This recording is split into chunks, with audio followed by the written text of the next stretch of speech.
मैं इसका बुरा कर दूं, मैं उसका अच्छा कर दूं, मेरा ये कहने करने और सोचने से क्या होता है। असल में वही होता है जो मंजूर खुदा होता है।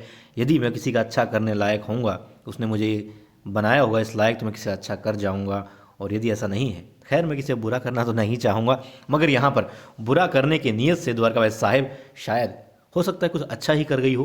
क्योंकि कई बार क्या होता है कि कल करे सो आज कर, आज करे सो अब। और देवी अहिल्या वक्त लेना चाहती थी थोड़ा। भले उन्होंने परीक्षित को बोल दिया था कि वो दरबार में इस मामले को 10 दिन के अंदर अंदर ही उठाएंगे और हो सकता है 10 दिन के अंदर ही शादी भी करवा दी जाए परीक्षित और रेणु की।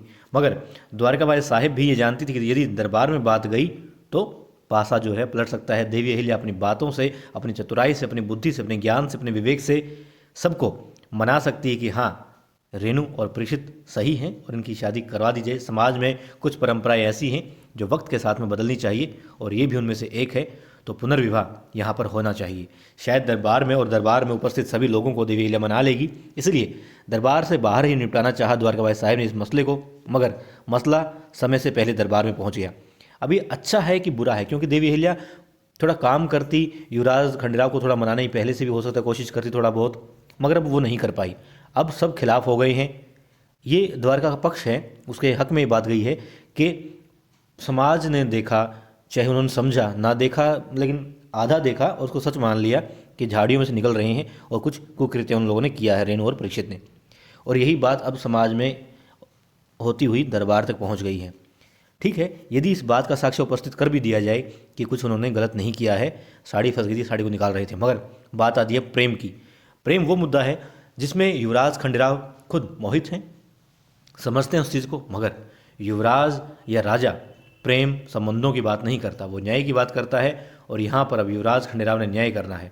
तो बात ये कि द्वारकाबाई साहिब की मतलब कि चतुराई से ये कहें या बुद्धिमत्ता से कहें या फिर यूँ कहें कि जो दुर्भावना थी उसकी वजह से मामला जल्दी दरबार में पहुंच गया है। पहुंचना था मगर जल्दी पहुंच गया है। और हो सकता है जिस तरीके से पहुंचा है, क्योंकि समाज के लोग भी वहां उपस्थित होंगे और धर्म के रक्षक या जो धर्म पीठ है उसके प्रमुख भी वहाँ उपस्थित हैं, तो उनके सामने ही सारी बातें हो जाएं। शायद ये अच्छे ही संकेत हैं, देवी अहिल्या के पक्ष में शायद ये बात जाए। मगर बात ये आती है कि हम, आप और मैं, कई बार ऐसा होता है हम किसी का अच्छा नहीं सोचते। हालांकि सोचना चाहिए हमें, लेकिन हो सकता है हम में से कोई एक ऐसा हो, क्या तो मैं ही हूँ, किसी का अच्छा नहीं सोचता किसी एक इंसान का। मगर मेरा ऐसा सोचने से क्या उसका बुरा हो जाएगा? मेरा बुरा होगा, मैं अपना लहू फूकूंगा, मैं अपनी शक्ति, अपनी ऊर्जा खराब काम में लगाऊंगा।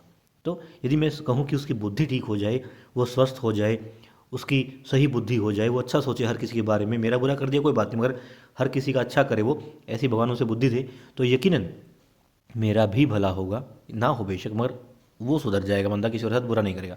तो हमें ऐसा करना चाहिए, किसी के साथ में वो काम नहीं करना चाहिए जो द्वारकाबाई करना चाहती है, कर रही हैं। मगर बात ये भी कि हम कितना भी कोशिश कर लें किसी बुरा करने का, अच्छा करने का, जो होना है वही होता है। इसलिए कोशिश करें अच्छा ही करें, और कहें तो भी अच्छा ही कहें, क्योंकि बुराई हम भला अपने मुख से किसी की क्यों करें। मगर अपनी ये वीडियो आपको कैसी लगी बताइएगा, बुरी लगी तो ज़रूर बताइएगा, कमेंट बॉक्स में लिख दीजिएगा कि भाई ये बात बुरी लगी, ये ठीक नहीं थी।